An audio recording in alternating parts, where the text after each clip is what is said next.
ओम सूर्याय नमः। प्यारे भक्तों, आज आप श्रवण करेंगे फाल्गुन मास की रविवार व्रत की पौराणिक कथा। सूर्यदेव हिंदू धर्म के देवता है। सूर्यदेव का वर्णन वेदों और पुराणों में भी किया गया है।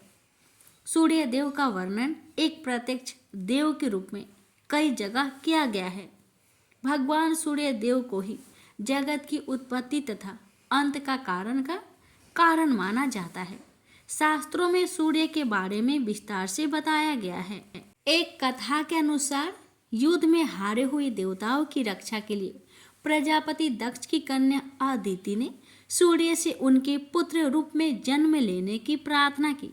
तब सूर्य देव ने प्रकट होकर अपने एक अंश को उनके गर्भ से जन्म लेने की बात कही। कुछ समय बीत जाने के बाद अदिति के गर्भ से सूर्य देव का जन्म हुआ। उन्होंने दैत्यों से देवताओं की रक्षा की। सूर्य के इस रूप को मार्तंड नाम से जाना जाता है। सूर्य देव के सबसे आसान मंत्र है ओम सूर्याय नमः। इस मंत्र का जाप प्रातःकाल सूर्य प्रणाम और सूर्य को जल अर्पित करते समय करना चाहिए। साथ ही इच्छा प्राप्ति और पुत्र प्राप्ति के लिए जातक को रोज प्रातः उठकर इस मंत्र का जाप करते हुए सूर्य को जल चढ़ाना चाहिए। अब रसपान करते हैं सभी मनोकामना को पूर्ण करने वाली सूर्य नारायण भगवान जी की व्रत कथा। प्रेम से बोलिए सूर्य नारायण भगवान जी की जय। भगवान आप सभी भक्तों की हर मनोकामना को पूर्ण करे। इसी मंगल कामना के साथ आज की कथा का शुभ आरंभ करती हूँ।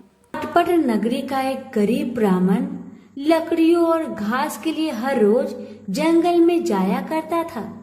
एक दिन उसने वहाँ वन देवियों को सूरज भगवान की पूजा करते हुए देखा। सूर्य नारायण के आह्वान का उनका अनुष्ठान अनूठा था। ब्राह्मण ने साहस जुटाकर उनसे पूछा कि ये क्या कर रहे हैं आप लोग। तब उन्होंने उत्तर दिया, यह सूर्य नारायण का अनुष्ठान है। ब्राह्मण ने कहा, मुझे भी इसकी विधि बताइए। तब वन देवियों ने कहा, नहीं, यह बहुत शक्तिशाली अनुष्ठान है। यदि हम तुम्हें सिखा देंगे तो संभवतः तुम अहंकारी हो जाओगे और इसे विधि पूर्वक न करोगे। ब्राह्मण ने वचन दिया, नहीं, मैं ऐसा बिल्कुल नहीं करूँगा। मैं विनम्रता पूर्वक संपूर्ण विधि का भली भांति पालन करूंगा। तब वन देवियों ने कहा, उसे अनुष्ठान की विधि समझाई कि रविवार को चंदन सार से सूर्य नारायण का चित्र बनाकर उसे पुष्प और फल अर्पित करे। उसके बाद 6 महीने तक हर रविवार को वह ऐसा ही करे। फिर उसके अगले 6 महीने गरीबों को दान करे। ब्राह्मण घर गया और रविवार से अनुष्ठान प्रारंभ कर दिया। उसके अनुष्ठान से सूरज भगवान बहुत प्रसन्न हुए। धन धान्य से ब्राह्मण का घर भर गया।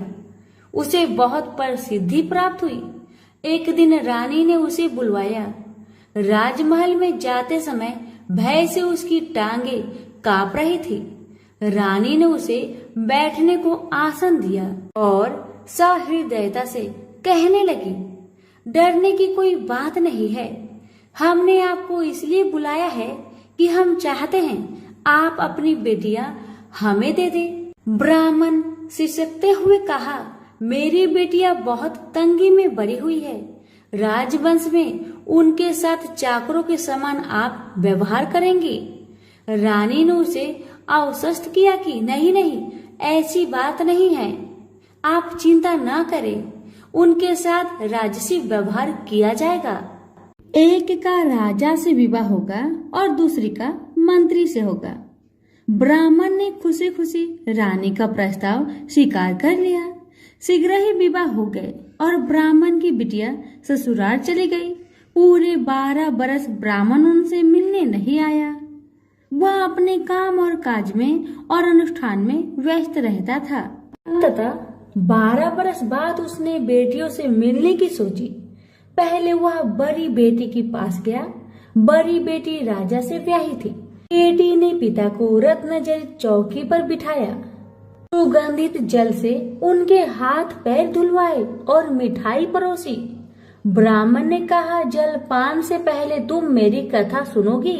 पर बेटी ने कहा, नहीं बाबा, आज मुझे अवकाश नहीं। महाराज अखेट के लिए प्रस्थान करने वाले हैं, मुझे उनके खाने की व्यवस्था करनी होगी।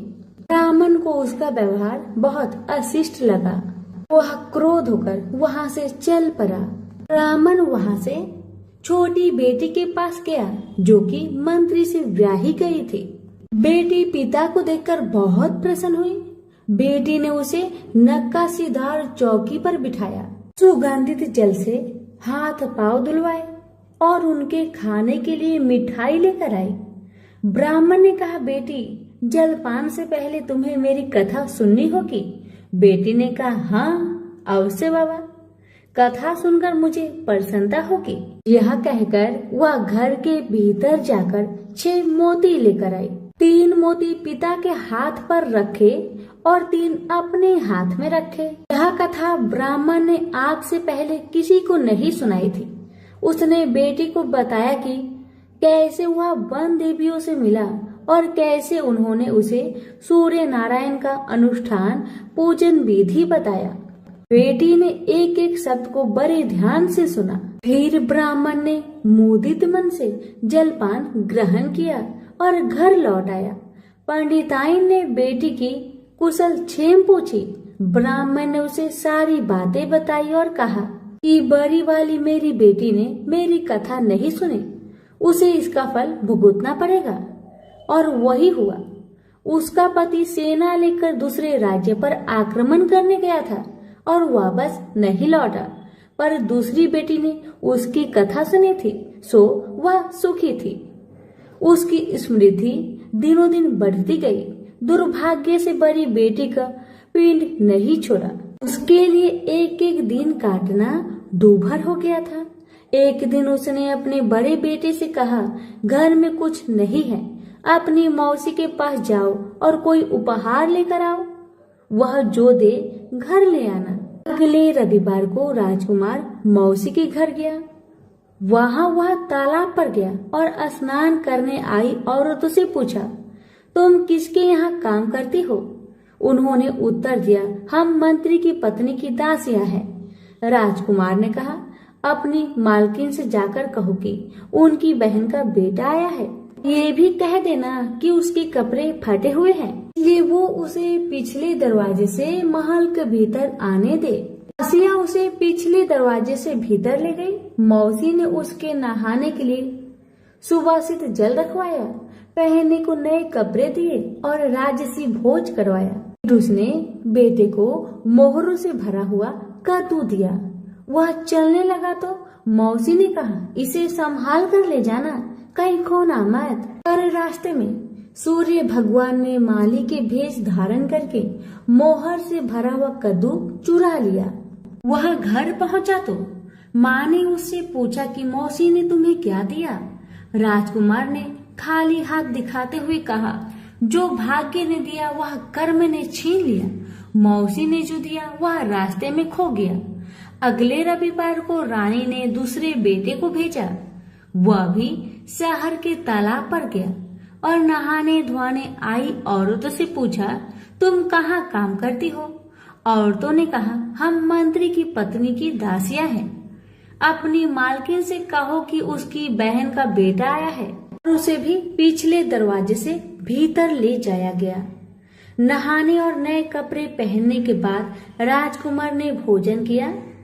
वह चलने लगा तो मौसी ने उसे मोहर से भरी हुई खोखली छड़ी दी और बोली, इसे संभाल कर ले जाना, कहीं खोना मत। रास्ते में सूरज भगवान ग्वाले का रूप धरकर आए और उसकी छड़ी चुरा लिए। वह घर पहुंचा तो रानी ने उससे पूछा कि मौसी ने तुम्हें क्या दिया? राजकुमार ने खाली हाथ दिखाकर कहा, जो भाग्य ने दिया वह कर्म ने छीन लिया। तीसरे रविवार को रानी ने तीसरे बेटे को भेजा। वह भी सीधे तालाब पर गया। मौसी ने उसकी भी वैसे ही खातिरदारी की। उसे नहलवाया, कपड़े दिए और खाना खिलाया।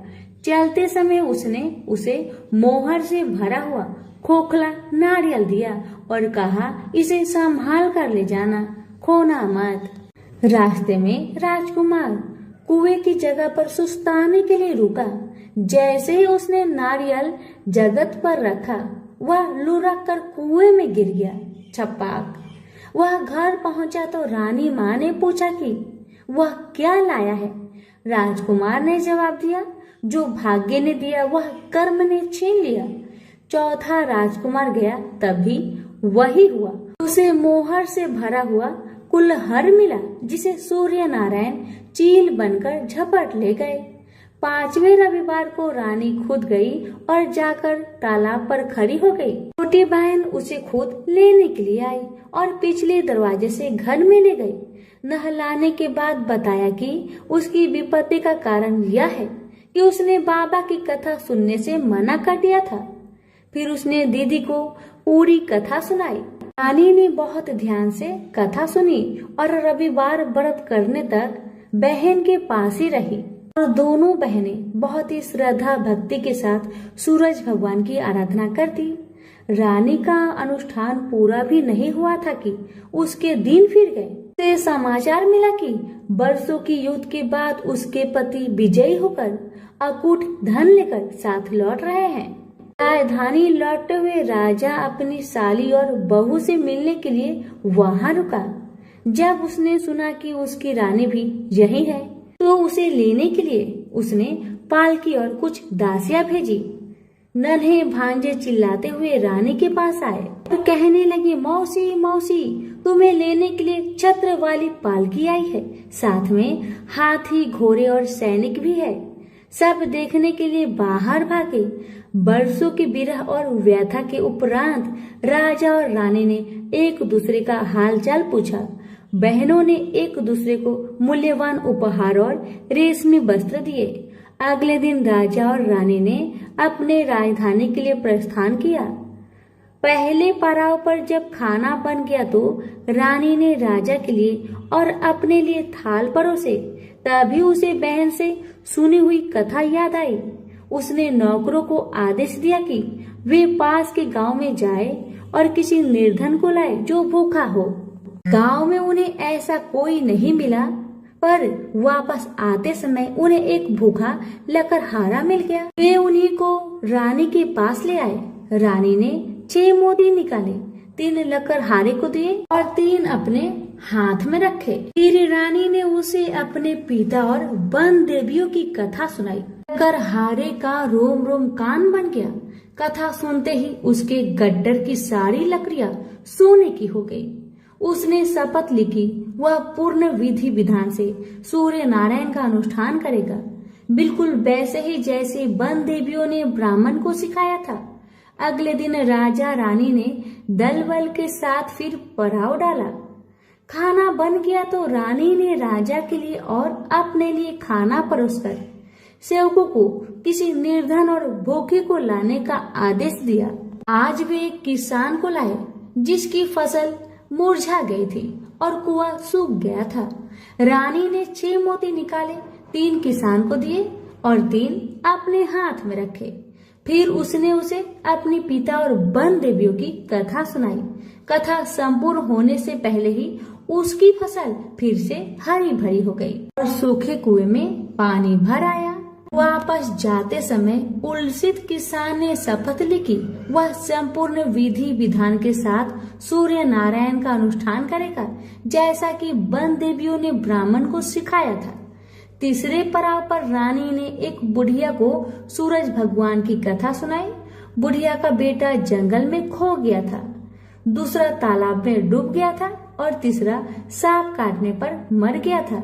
रानी की कथा सुनते ही बुढ़िया के तीनों बेटे एक एक करके पड़ाव पर आ गए। बुढ़िया खुशी के आंसू बहाते हुए वहां से गई। उसने प्रण किया कि वह सूरज भगवान की उसी विधि से आराधना करेगी जो वन देवियों ने ब्राह्मण को सिखाया था। चौथे पड़ाव पर रानी के चाकर एक हाथ पांव विहीन आदमी को लाए। उसकी आंखें इतनी कमजोर थी कि उसे मुश्किल से ही कुछ दिखता था। यहाँ तक कि उसका कोई नाम भी नहीं था। लोग उसे लोथ कहते थे। चाकरों ने उसे जब देखा तब वह मुंह के बल पड़ा था। वे उसे उठाकर पड़ाव पर ले आए। रानी ने उसे नहलवाया और नए कपड़े पहनने को दिए। फिर उसने 6 मोती निकाले, 3 लोथ के पेट पर रखे और 3 अपने हाथ में रखे। फिर उसने उसे अपने पिता और बंदेवियों की कथा सुनाई। अपाहिज आदमी ने पूरा श्रद्धा से कथा को सुना। कथा सुनते ही उसके हाथ पैर निकल आए और उसके आंखों की ज्योत भी लौट आई। वो भी जाते समय अति प्रसन्न होकर गया। उसने शपथ लिया कि वह सूर्य नारायण की विधि पूर्वक आराधना करेगा, जैसे कि बंदेवियों ने ब्राह्मण को बताया था। अगले दिन राजा और रानी अपनी राजधानी पहुंच गए। वे महल में भोजन करने के लिए बैठे तो सूरज भगवान स्वयं प्रकट हुए और उनके साथ भोजन करने की मनसा दर्शाई।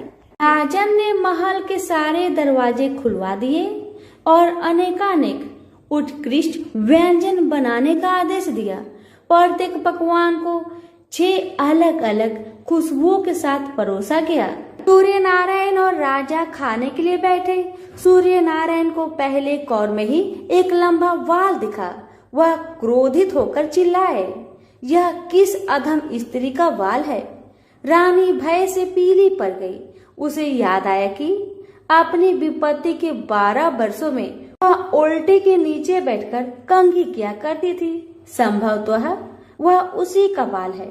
वह सूरज भगवान के पैरों में गिर पड़ी, पर सूरज भगवान ने उसे माफ नहीं किया। अंततः रानी ने मोटी मोटी कंबल ओढ़ी, उल्टी में से एक एक लकड़ी निकाली और उस लकड़ी और बाल को शहर के बाहर ले जाकर अपने बाएं कंधे के ऊपर से फेंका। तब कहीं सूर्य नारायण का क्रोध शांत हुआ और उन्होंने भोजन ग्रहण किया। ब्राह्मण, राजा, रानी, उनके बच्चे, मंत्री की पत्नी, लकड़हारा, किसान, बुढ़िया और वह आदमी जिसे लोथ कहा जाता था, सभी को सूर्य नारायण की अनुकंपा से लंबी आयु मिली। जब तक वो जिए सुख से जिए। तो सभी प्रेम से बोलिए, सूर्य नारायण की जय। सूरज भगवान रोज उठते और जग में प्रकाश देने चले जाते। एक दिन भगवान को लगा कि राना दे सुखती चली जा रही है, तो राना दे से पूछा कि तुम्हारे मन में क्या है? राना दे बोली, मेरे मन में खीर खांड के भोजन की इच्छा है। भगवान बोले, मांगा भी तो क्या मांगा, ये तो हम रोज ही खाते हैं। राना दे बोली, भगवान आप खीर खांड के भोजन जिमते हो, मैं तो खट्टी रब जिमती हूँ। भगवान बोले, राना दे तुम झूठ बोलती हो, एक जैसा भोजन मेरी माँ हमको देती है। राना दे बोली, सुबह आप मेरी थाली ले लेना, मुझे अपनी थाली दे देना, फिर आपको सब पता लग जाएगा। दूसरे दिन जिमते समय भगवान ने पानी के गिलास को टक्कर देकर गिरा दिया। माताजी बोली, तुम मत उठो, मैं दूसरा गिलास भर देती हूँ। माताजी गई, इतने में भगवान ने थालियां बदल दी। राना दे ने तो जल्दी ही खीर खांड के भोजन कर लिए, पर सूरज भगवान को खट्टी राब भाई नहीं और थाली पर बैठे रहे। माताजी बोली, आज इतनी देर क्यों लगा दी? भगवान बोले, आज तो खीर खांड खट्टी लग रही है। माताजी बोली, राना दे की थाली आपने क्यों ली? भगवान कहने लगे, माँ अपने घर में आप 2 जने और मैं जिसमें भी 2 भात, मैं नियम पालन वाला और मेरे ही घर में ऐसा होता है तो दुनिया में क्या होता होगा। घर में सबका खाना एक जैसा बनाओ। वहां से वो कुम्हार के यहाँ गए और बोले, 2 पेट की हांडी किस कुम्हार ने बनाई? रतन कुम्हार को लगा आज तो भगवान आए हैं, माँ जी तो 1 टका देती है, ये 2 टका देंगे। और कुम्हार बोला, मैंने बनाई। भगवान बोले, आज के बाद 2 पेट की हांडी बनाए तो तेरे सहस्त्र पेट कर दूंगा। कुम्हार बोला, मेरा तो 1 पेट भरना मुश्किल है, सहस्त्र हो गए तो मैं क्या करूंगा? मैं अब 2 पेट की हांडी नहीं बनाऊंगा। इस तरह सूरज भगवान ने दुभांड मिटाई। तो सभी मिलकर बोलिए सूरज भगवान की जय हो। एक गांव में एक बूढ़ी माई रहती थी। वह रविवार के दिन अपने घर को गोबर से लिपा करती थी। उसका यह अटल नियम था। बुढ़िया माई रविवार के दिन भर निराहार व्रत रहकर शाम को अन्न निर्मित खाद्य तथा फल भगवान सूर्य देव को अर्पित करती तथा उस प्रसाद को सूर्य अस्त होने से पहले ही ग्रहण कर लेती। इसी नियम से प्रत्येक रविवार को पूजन करने के कारण थोड़े ही दिनों में बूढ़ी माई का घर धन धान्य से भरने लगा। उस बुढ़िया का आर्थिक दशा में प्रगति देखकर उसकी एक पड़ोसन उससे जलने लगी। उसकी पड़ोसीन अपने मन में सोचने लगी कि मेरी गाय की गोबर से लिपने पोतने के कारण ही बुढ़िया माई इतनी धनवान बन रही है। पड़ोसन के मन में आया कि अब बुढ़िया को अपने गाय का गोबर गलती से भी लेने नहीं दूंगी। इसी कारण से वह पड़ोसन अपनी गाय को घर के भीतर बांधना शुरू कर दी, जिस कारण से बूढ़ी माई को गोबर मिलना बंद हो गया। बेचारी बुढ़िया अब तो दूसरे रविवार के दिन अपना घर को गोबर से न लिप सकी, इसलिए बड़ी असुविधा हुई। अपने नियम में बाधा पड़ने के कारण वह बुढ़िया बहुत उदास हो गई। मानसिक चिंता के कारण बुढ़िया उस दिन भगवान सूर्य देव को कुछ भी अर्पित ना कर सकी और न तो स्वयं ही प्रसाद रूप में कुछ ग्रहण किया। शाम को वह भूखी प्यासी चिंतातुर अवस्था में सो गई। रात्रि में भगवान सूर्य नारायण ने उस बुढ़िया को सपने में दर्शन देकर दुख का कारण पूछा। तब बूढ़ी माई ने दुखी होकर कहा कि आज गोबर न मिलने के कारण मैं नियम अनुसार आपका पूजन न कर सकी। मेरा नियम भंग हो गया है। इसी एक बात से अत्यंत दुखी हूँ। बुढ़िया की बातों से दरियाद्र होकर सूर्य भगवान ने कहा, मैं तुम्हें एक गाय देता हूँ जिससे तुम्हारी इच्छा पूर्ण होगी। मैं तुम्हारे व्रत पालन की निष्ठा से अत्यंत प्रसन्न होकर तुम्हें वरदान देना चाहता हूँ, अर्थात अब से सदैव तुम्हारा घर धन पुत्र आदि से संपन्न रहेगा। इतना कहकर भगवान वहीं अंतर ध्यान हो गए। सुबह उठने पर बुढ़िया ने अपने आंगन में एक बछड़े वाली गाय को देखा। रात्रि में देखे हुए सपने की बात बूढ़ी माई को याद आने लगी। बुढ़िया ने गाय को घर से बाहर बांधकर उसके चारे की व्यवस्था की। बूढ़ी माई के दरवाजे पर बंधी हुई गाय को देखकर उसी ईर्ष्यालु पड़ोसन के आश्चर्य का ठिकाना न रहा। उसी समय पड़ोसन क्या देखती है कि बूढ़ी माई के आंगन में जो गाय बंधी हुई है वह तभी गोबर करती है और वह गोबर सोने की होती है। इसे देखकर पड़ोसन की आंखें फटी की फटी रह गई। अब तो बूढ़ी माई के पड़ोसन ने उस सोने की गोबर के स्थान पर अपनी गाय का स्वाभाविक गोबर रखकर उसे उठा लिया, परंतु बूढ़ी माई को पड़ोसन की इस कपट चरण का भेद न जान सकी। बूढ़ी माई के इस अज्ञानता पर भगवान सूर्य देव ने विचार किया, मेरी गाय से इस बुढ़िया का उपकार नहीं हो रहा है। इसलिए भगवान ने अपनी माया से एक भयंकर तूफान उत्पन्न कर दिया, जिसके फलस्वरूप बड़े बड़े विशाल वृक्ष भी टूटकर भूमि पर गिरने लगे। इस विनाशकारी दृश्य को देखकर बूढ़ी माई ने अपने गाय को घर के भीतर बांध दिया। प्रातःकाल उस गाय से बूढ़ी माई को सोने की गोबर प्राप्त हुई। इसे देखकर बूढ़ी माई बहुत प्रसन्न हुई और वह उसकी सुरक्षा के लिए नित्य ही गाय को भीतर बांधती बुढ़िया के सावधानी से अब उसकी पड़ोसन का कोई वश नहीं चलता था। एक दिन पड़ोसन ने बुढ़िया की गाय छीन लेने के उद्देश्य से एक चाल चली। उसने राजा के पास उपस्थित होकर राजा से निवेदन किया कि महाराज, मेरी पड़ोसिन बुढ़िया के पास एक अद्भुत गाय है जो सोने की गोबर देती है, अतः वह गाय यदि महाराज आपके पास रहे तो उससे जनता का लाभ हो सकता है। राजा ने उसकी प्रलोभन में आकर अपने सिपाहियों को आदेश दिया कि तुम लोग जाकर उस गाय को यहाँ ले आओ। सिपाहियों ने तुरंत आज्ञा का पालन किया। अब वह गाय का गोबर उठाकर न ले जाने पावे। आदेश देकर राजा महल में चले गए। उस दिन की रात में राजा को प्रसन्नता के कारण नींद न आई। राजा सवेरे होने की प्रतीक्षा उत्सुकता पूर्वक करने लगे। सुबह गाय के पास जाकर देखा, वहां स्वाभाविक गोबर के अतिरिक्त कुछ न था। राजा की क्रोध अग्नि भड़क उठी।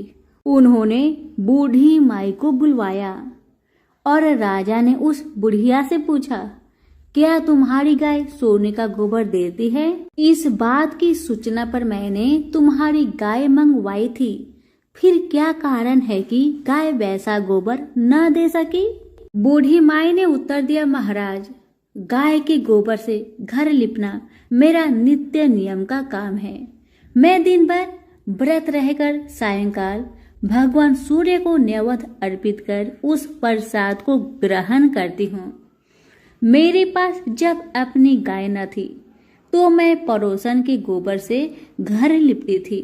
देवयोग से गोबर के अभाव में एक दिन में अपने नियम का पालन न कर सकी। उसी दिन में रात्रि में भूखी ही सो गई। रात्रि में भगवान ने स्वप्न देकर मुझे यह गाय प्रदान की है। मेरी इस चालू पड़ोसन ने आपको सूचना देकर मेरी गाय मुझसे छिनवा ली है। गाय के संबंध में बस मैं इतना ही जानती हूँ। बुढ़िया की बातों से संतुष्ट होकर राजा ने कहा, बूढ़ी माँ, मुझे क्षमा करो, मैं अज्ञानतावश तुम्हारी गाय मंगवा ली है। अब मैं तुम्हारी गाय तुम्हारे घर भेज देता हूँ। इस कार्य के निमित्त तुम्हारी पड़ोसन अपराधनी है और उसे इसका दंड मिलना चाहिए। अपनी गाय वापस पाकर बुढ़िया प्रसन्न होकर अपने घर को चली गई। इसके बाद राजा ने उसकी अपराधीन पड़ोसन को बुलाकर उसे उचित दंड दिया। उस दिन राजा ने अपने नगर में घोषणा करवा दी कि रविवार के दिन सभी नगरवासी दिन भर व्रत रहकर सूर्य देव का पूजन करें। राजा स्वयं भी रविवार व्रत के नियम का पालन करने लगा। व्रत के प्रभाव से राजा दिग्विजय करता हुआ अपने राज्य का विस्तार करने लगा। व्रत करने पर सूर्य भगवान प्रसन्न होकर उसे धन धान्य से, समृद्धि और संपूर्ण रोगों से मुक्त कर देते हैं। इस व्रत के प्रभाव से अंधे और कुष्ठी मनुष्य को विशेष लाभ होता है। हे सूर्य भगवान, जैसे आपने उस बूढ़ी माई पर अपनी कृपा बरसाई, वैसे ही आपकी कथा कहने वाले, हुक्कारे भरने वाले सभी पर अपनी कृपा बनाए रखे। तो प्रेम से बोलिए, सूर्य नारायण की जय हो। एक ब्राह्मण था। वह सूरज भगवान का बहुत बड़ा भक्त था। नहाता धोता कहानी कहता था पर कुछ कमाता नहीं था। ब्राह्मण घर में रहता तो ब्राह्मण की पत्नी हमेशा ब्राह्मण को एक ही बात कहती कि कहीं बाहर जाओ, कुछ कमा कर लाओ। ब्राह्मण की बातें सुन ब्राह्मण बहुत परेशान हो जाता था और घर से बाहर कहीं ब्राह्मण जाता तो आस पड़ोस के लोग उसे निकम्मा कहकर अपमानित किया करते थे। सभी लोगों से परेशान होकर ब्राह्मण सूर्य भगवान का पूजन सामग्री लेकर जंगल में चला गया और वह जंगल में एक बहुत बड़ा सूखा पीपल का पेड़ था। उसी पेड़ के नीचे बैठकर सूरज भगवान का पूजन किया करता था और कथा कहता था।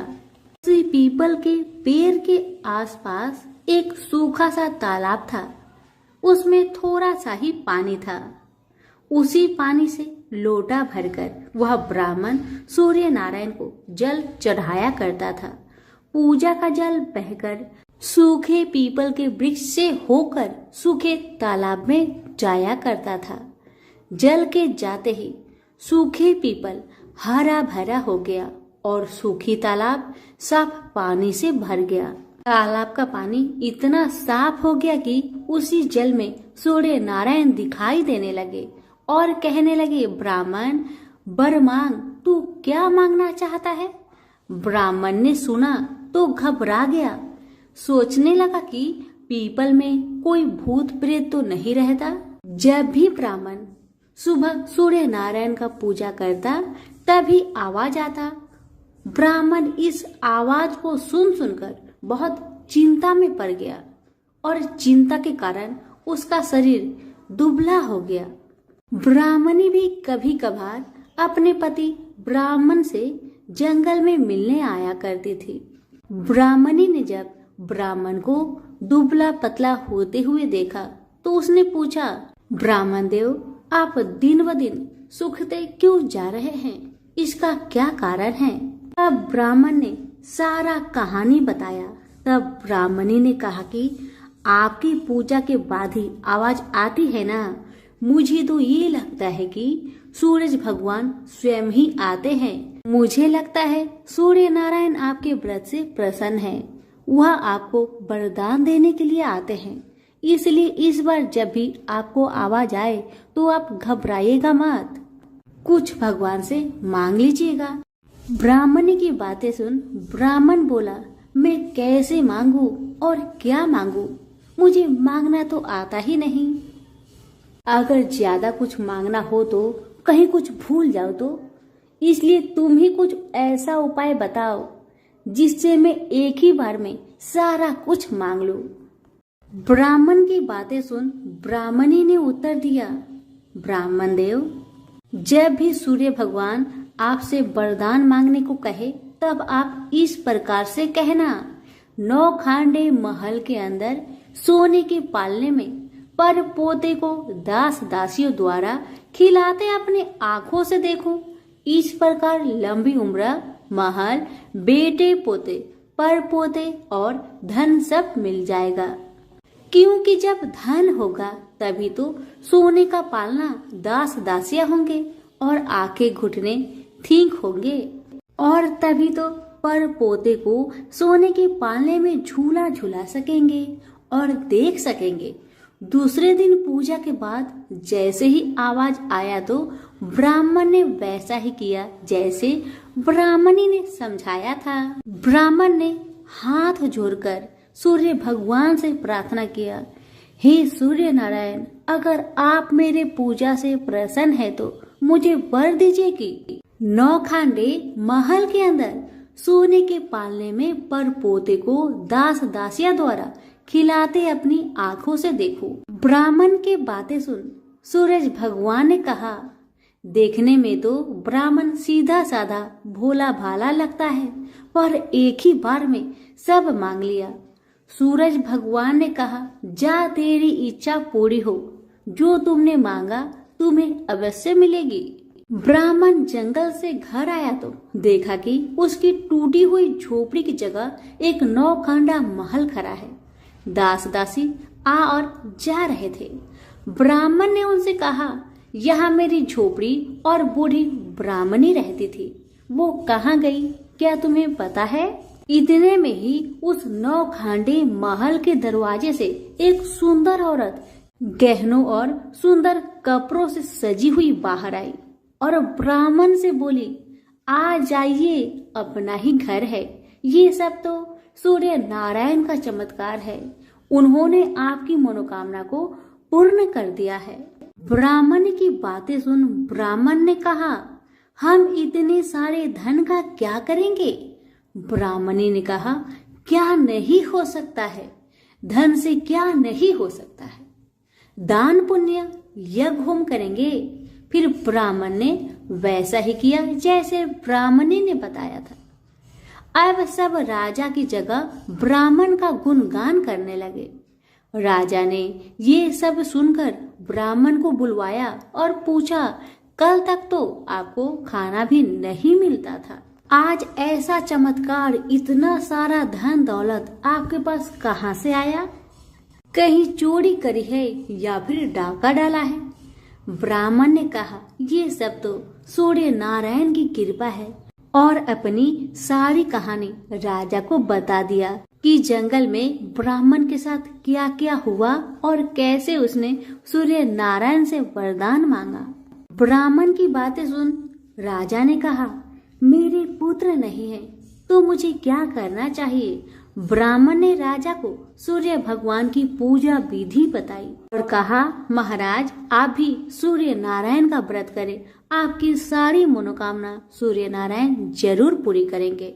ब्राह्मण के बताए हुए नियम से राजा ने भी सूर्य नारायण का व्रत किया और सूर्य नारायण के व्रत के प्रभाव से राजा को भी पुत्र का प्राप्ति हुआ।